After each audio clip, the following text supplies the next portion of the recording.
Hi పిల్లలు, నేను మీ చిందాడ చిన్నోడు మాస్టర్ని. జిల్లా పరిషత్ ఉన్నత పాఠశాల మల్లం కాకినాడలో తెలుగు ఉపాధ్యాయుడిగా పనిచేస్తున్నాను. ఈరోజు 10వ తరగతి పాఠ్యాంశంలో ఎర్రన్న గారు రాసినటువంటి ప్రత్యక్ష దైవాలు అనే పాఠ్యాంశాన్ని చెప్పుకుందాం. లోకంలో కంటికి కనిపించే దేవతలు అమ్మానాన్నలు. వారిని సేవించడమే ధర్మాలన్నిటిలోకి ఉత్తమమైనటువంటి ధర్మము. అలాంటి ఉత్తమ ధర్మాన్ని తెలిపేటువంటి ప్రత్యక్ష దైవం అనే పాఠ్యాంశాన్ని ఇప్పుడు తెలుసుకుందామా? పాఠములోని ముఖ్య అంశాలు: 1. చదవండి, ఆలోచించి చెప్పండి. 2. ఉద్దేశం. 3. కవి పరిచయం. 4. ప్రక్రియ ఇతిహాసం. 5. నేపథ్యం. 6. 1వ పద్యము నుండి 4వ పద్యం వరకు పాఠములోని అభ్యసన లక్ష్యాలను ఒకసారి పరిశీలిద్దాం. అభ్యసన లక్ష్యాలు: పాఠ్యాంశ ఉద్దేశాన్ని తెలియచేయడము, కవి ఎర్రన జీవిత రచనా విశేషాలను వివరించడం, ఇతిహాస ప్రక్రియ లక్షణాలను తెలియపరచడం, పాఠ్యాంశ నేపథ్యాన్ని వివరించడం, ధర్మవ్యాధుడు కౌసుకుని పాత్రల గురించి తెలియపరచడం, తల్లిదండ్రులను ఎలా గౌరవించాలో తెలియచేయడం. పిల్లలు, అభ్యసన లక్ష్యాలను విన్నారు కదా? ఇప్పుడు చదవండి, ఆలోచించి చెప్పండిలోని పద్యము నేర్చుకుందాం. తల్లిదండ్రి మీద దయలేని పుత్రుండు పుట్టనేమి వాడు గిట్టనేమి. తల్లిదండ్రి మీద దయలేని పుత్రుండు పుట్టనేమి వాడు గిట్టనేమి. పుట్టలోన చెదలు పుట్టాదా గిట్టదా. పుట్టాలోని చెదలు పుట్టాదా గిట్టాదా. విశ్వాదాభిరామ వినురావేమా. విశ్వాదాభిరామ వినురావేమా. పిల్లలు, వేమన రాసినటువంటి ఈ పద్యానికి భావాన్ని తెలుసుకుందాం. తల్లిదండ్రుల మీద దయలేని పుత్రుడు పుట్టినా ఒక్కటే, చచ్చినా ఒక్కటే. పుట్టలోన చెదలు పుట్టుచూ చచ్చుచూ ఉండును. కాబట్టి దయాగుణము ముఖ్యమని భావం. పిల్లలు, పద్యమును పద్య భావమును విన్నారు కదా? ఇప్పుడు నేను మిమ్మల్ని కొన్ని ప్రశ్నలు అడుగుతాను. ఆలోచించి సమాధానాలు చెప్పండి. 1వ ప్రశ్న: ఎవరి మీద దయ కలిగి ఉండాలి? ఆ. తల్లి మీద. ఆ. తండ్రి మీద. ఈ. తల్లిదండ్రుల మీద. ఈ. ఎవరి మీద కాదు. సమాధానం: ఈ. తల్లిదండ్రుల మీద.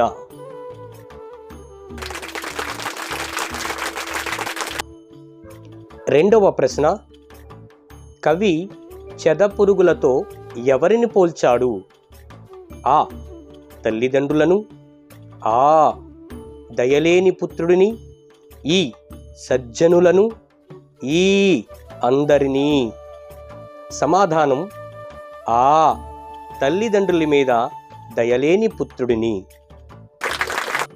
ఈ చిత్రాన్ని బట్టి తల్లిదండ్రుల సేవలో తరించేది ఎవరు?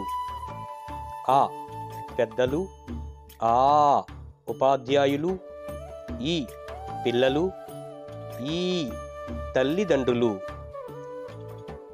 సమాధానం: ఈ. పిల్లలు. సరి అయిన సమాధానాలు చెప్పారు పిల్లలు. మీ అందరికీ నా అభినందనలు. పిల్లలు, ఇప్పుడు పాఠ్యాంశం ఉద్దేశం తెలుసుకుందామా? ఉద్దేశం: లోకములో కంటికి కనిపించే దేవతలు అమ్మానాన్నలు. వారిని ఎల్లప్పుడూ సేవించడమే ధర్మాలన్నిటిలో ఉత్తమ ధర్మం. ఆ ధర్మాన్ని అనుసరించాలని చెప్పడమే ఈ పాఠం ఉద్దేశం. పిల్లలు, పాఠ్యాంశం ఉద్దేశం విన్నారు కదా? ఇప్పుడు మిమ్మల్ని 2 ప్రశ్నలు అడుగుతాను. ఆలోచించి సమాధానాలు చెప్పండి. 1వ ప్రశ్న: లోకములో కంటికి కనిపించే దేవతలు ఎవరు? ఆ. అత్తమామలు. ఆ. అన్నదమ్ములు. ఈ. గురు శిష్యులు. ఈ. తల్లిదండ్రులు. సమాధానం ఈ తల్లిదండ్రులు. రెండవ ప్రశ్న, తల్లిదండ్రులను సేవించడమే ధర్మాలన్నిటిలోకి ఉత్తమ ధర్మమని తెలిపే పాఠము ఏది? ఆ బతుకు గంప, ఆ ప్రత్యక్ష దైవాలు, ఈ రాజధర్మం, ఈ శతక మాధుర్యం. సమాధానం ప్రత్యక్ష దైవాలు. పిల్లలు చాలా చక్కగా సమాధానాలు చెప్పారు. మీకు నా అభినందనలు తెలియజేస్తున్నాను. పిల్లలు ఇప్పుడు ప్రత్యక్ష దైవాలు పాఠం రాసిన కవి పరిచయం గురించి తెలుసుకుందాం. కవి పరిచయం. మహాభారతాన్ని ఆంధ్రీకరించిన కవిత్రయములో ఎర్రాప్రగడ 3వ కవి. ఈయన క్రీస్తు శకము 14వ శతాబ్దపు కవి. వీరి తల్లిదండ్రులు పొత్తమ్మ, సోరనలు.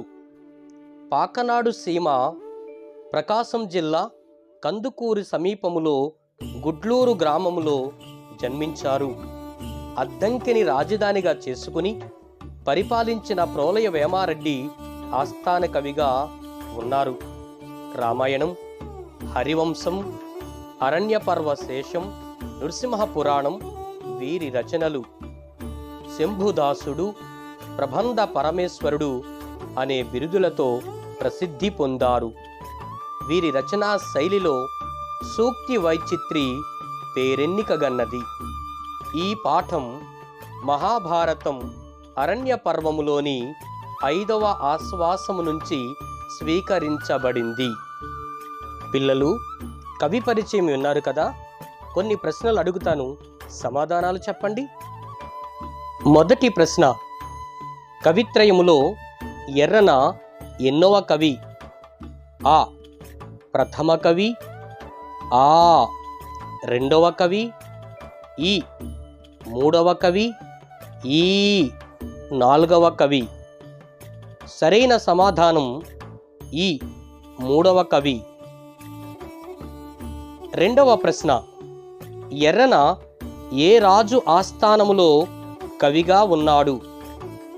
ఆ రాజరాజ నరేంద్రుడు, ఆ ప్రోలయ వేమారెడ్డి, ఈ శ్రీకృష్ణ దేవరాయలు, ఈ రఘునాథరాయలు.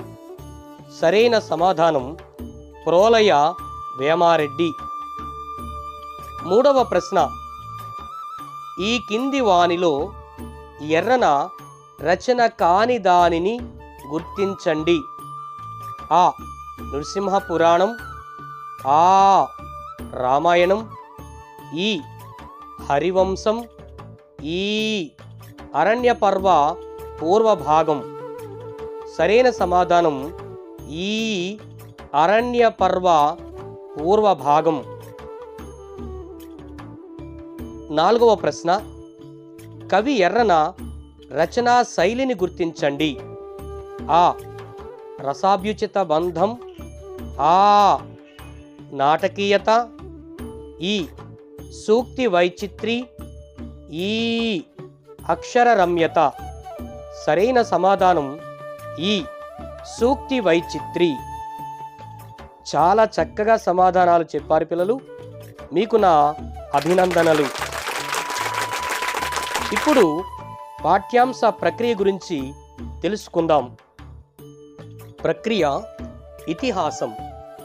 ఇతిహాసము అంటే ఇలా జరిగింది అనే అర్థం ఉంది. ఇది ఒక కాలములో ఒక రాజవంశానికో ఒక జాతికో సంబంధించిన చారిత్రకాంశము గల బృహద్రచన. ఇవి తొల్లిటి కథలు. ఇవి గ్రంథ రూపములోకి రాకముందు ఆసు రూపములో ఉండేవి.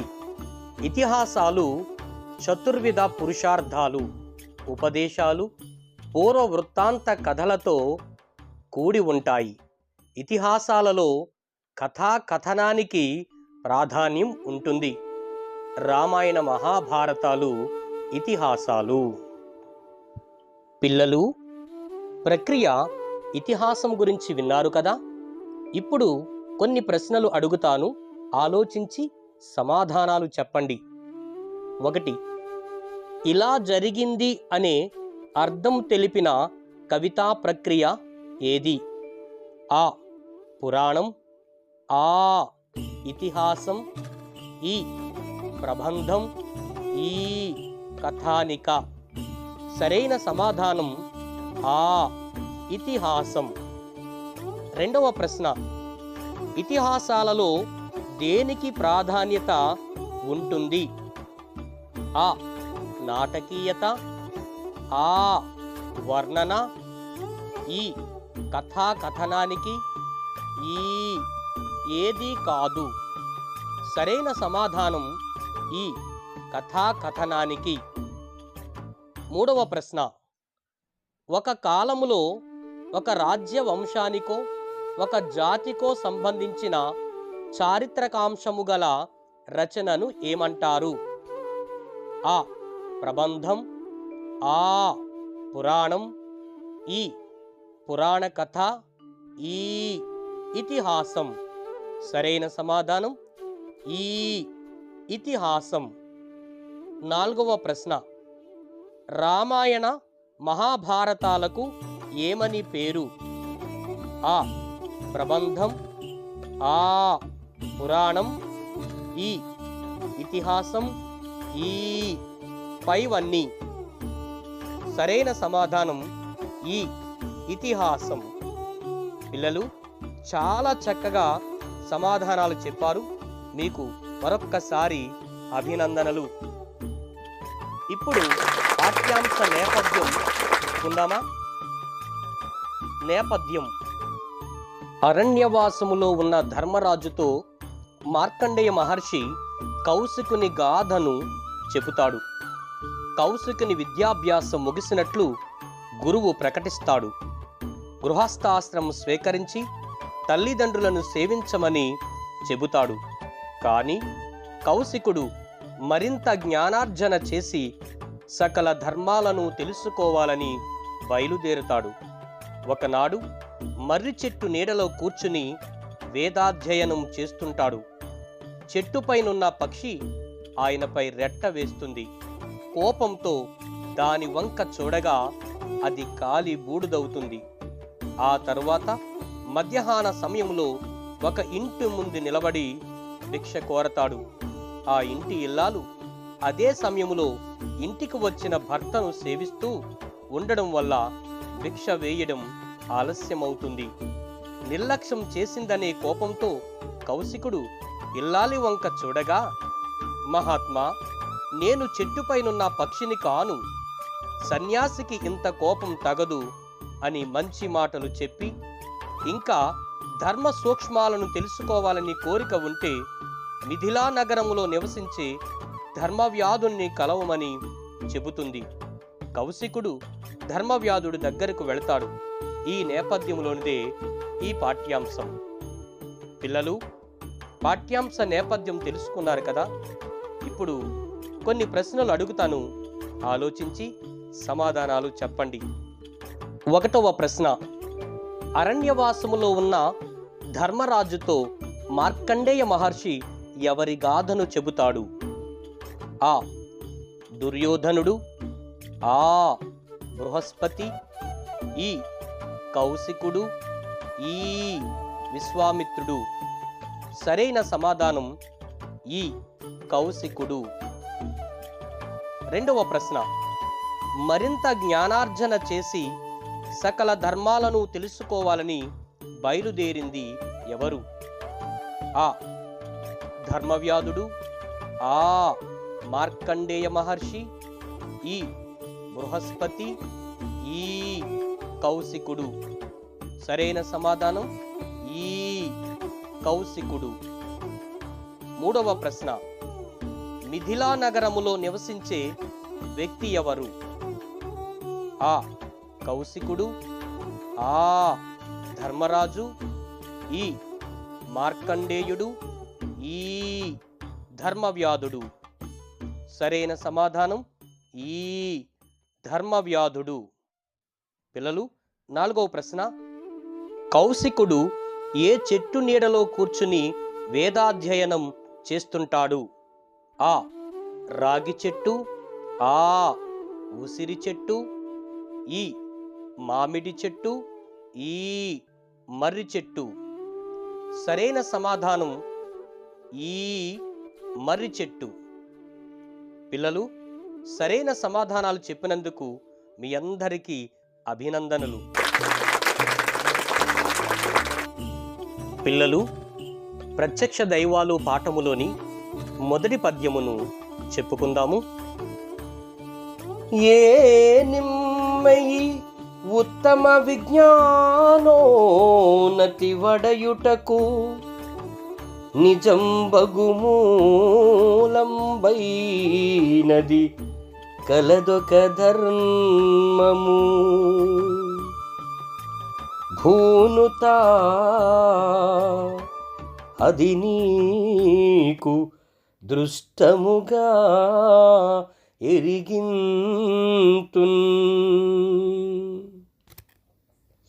ఏ నిమ్మయి ఉత్తమ విజ్ఞానోన్నతి వడయుటకు నిజం బగుమూలంబైనది కలదొక ధర్మము.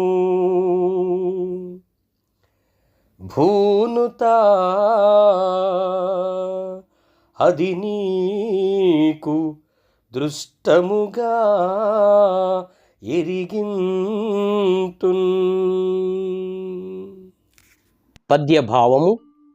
ఓ కౌశిక మహర్షి, నీవు నన్ను సర్వజ్ఞుడనంటూ అభినందించావు. నేను ఇంతటి విజ్ఞానాన్ని పొందడానికి మూలమైన ధర్మం ఒకటి ఉంది. ఆ ధర్మాన్ని నీ కంటికి కనిపించే విధంగా తెలియచేస్తాను. రెండవ వచనము.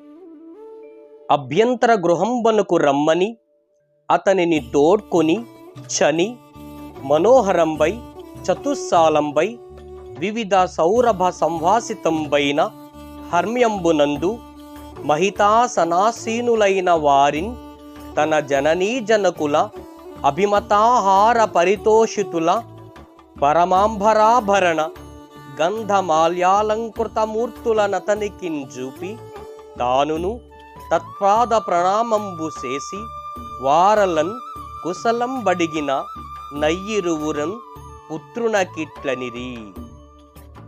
భావం. అంటూ ధర్మవ్యాధుడు కౌశిక మహర్షిని సగౌరవంగా తన ఇంటిలోనికి తీసుకువెళ్ళాడు. 4 వైపుల నుండి సుగంధములు వెదజల్లుతున్న ఆ భవనములో ఉన్న ఉన్నతాసనాలపై ధర్మవ్యాధుని తల్లిదండ్రులు కూర్చుని ఉన్నారు. వారు తమకు ఇష్టమైన ఆహారాన్ని స్వీకరిస్తూ నచ్చిన వస్త్రాలు, ఆభరణాలు మొదలైనవి ధరించి ఆనందంగా ఉన్నారు. అలాంటి తన తల్లిదండ్రులను కౌశికునికి చూపించి వారి పాదాలకు నమస్కరించాడు. వారి యోగక్షేమాలను అడిగి తెలుసుకున్నాడు. అప్పుడు వారు కుమారునితో ఇలా అన్నారు. అన్న కుమార, నీ ఎట్టి సత్పుత్రుండు గలుగా మాకేమిటన్ గడమసెపుమా. నీ చేయు ధర్మంబ నీకు తోడయ్యడు పరమాయురర్ధ సంపదలంగనుము. నీ చరిత్రంబున నిఖిల వంశము పవిత్రతమయ్యే. మానుషాదేహమేల ధరించితో కాని తత్వమారయన్ పరదేవతవీవు సంధియము వలదు. వాంగ్మనః కర్మముల పితృవత్సలత్వమొక్క రూపుగా జలుపుచునున్న ఎట్టి సద్గుణాకరున్ నిన్నిన్ని జామదగ్ను నొకని ఎన్నంగదగుగాక యొరులు గలరే. సద్గుణాకరున్ నిన్నెన్ని జామదగ్ను నొకని ఎన్నంగదగుగాక యురులు గలరే ఏ. భావం: ప్రియమైన కుమారా, నీ వంటి ఉత్తముడు కుమారుడై ఉండగా మాకేము లోటు ఉంటుంది? నీవు పాటించే ధర్మం నిన్ను రక్షిస్తోంది. చక్కని సంపదలతో చిరకాలము జీవించగలవు. నీ ప్రవర్తన చేత మన వంశం పవిత్రమైంది. మానవుడిగా జన్మించావే గాని దేవతలలో గొప్ప దేవతవు, అనుమానము లేదు. మనస్సు, మాట, ఆచరణల చేత తల్లిదండ్రులను ప్రేమిస్తున్నావు. ఉత్తమ గుణవంతుడవైన నీ గురించి చెప్పి తర్వాత పరశురాముని గురించి చెప్పాలి. మరెవ్వరూ నీకు సాటి రారు. 4వ వచనం: అని పలికిరప్పుడు ధర్మవ్యాధుండు వారికిన్ కౌశికునన్ జూపి ఇమ్మహాత్ముండు మనలన్ జూచు వేడ్కనిట వచ్చెనని చెప్పిన ఆ వృద్ధులతనికి అర్హ సత్కారంబులు గావించినన్ గైకొని అతండు వారలన్ కుశలంబడిగి అంత అవ్విప్రునకు లుబ్ధకుండిట్లనియే. పిల్లలు, భావమును చూద్దాం. అని పలికిన తల్లిదండ్రులకు ధర్మవ్యాధుడు కౌశికుని చూపించాడు. వారితో ఈ మహానుభావుడు మనల్ని చూడాలనే కోరికతో ఇక్కడికి వచ్చాడని చెప్పాడు. ఆ వృద్ధులు కౌశికుడికి స్వాగత మర్యాదలు చేశారు. కౌశికుడు వారి యోగక్షేమాలను అడిగాడు. తరువాత ధర్మవ్యాధుడు కౌశికునితో ఇలా అన్నాడు. పిల్లలు, పాఠమును విన్నారు కదా. ఇప్పుడు కొన్ని ప్రశ్నలు అడుగుతాను, సరిగా ఆలోచించి సమాధానాలు చెప్పండి.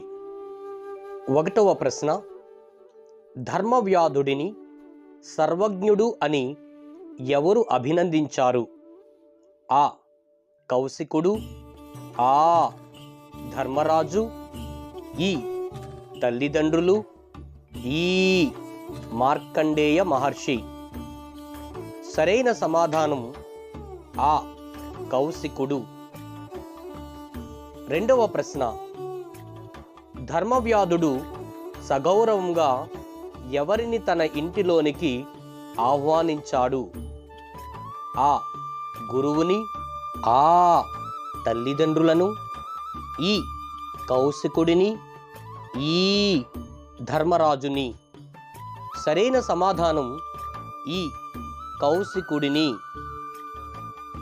3వ ప్రశ్న: మానవుడిగా జన్మించావే గాని దేవతలలో గొప్ప దేవతవు అని ఎవరు ఎవరిని గురించి అన్నారు?